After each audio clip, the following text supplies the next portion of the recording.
আসসালামু আলাইকুম।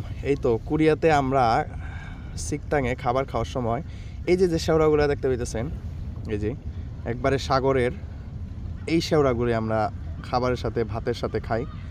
আসলে এটাকে অনেকে অন্যরকম ভাবে করতে পারে, সাগরের সব কিছু খাওয়া যায়, প্লাস এটা হইতেছে গা অনেক ভিটামিন এটার মধ্যে।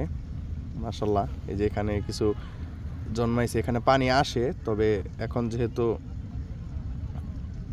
এই জোয়ার ভাটা নাইমা গেছে, এই জন্য এখানে আর কি পানিটা নাই, পাথরগুলা ভিজা, এটা স্পষ্টই দেখা যায়। এই তো তো কিছুক্ষণ পরে হয়তো আবার এখানে জোয়ার ভাটা শুরু হবে।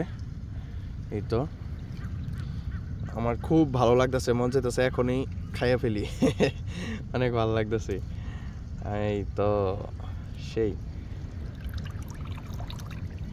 একদম অরিজিনাল, এটার খুব ভিটামিন এবং ক্যালসিয়াম আছে এটার মধ্যে।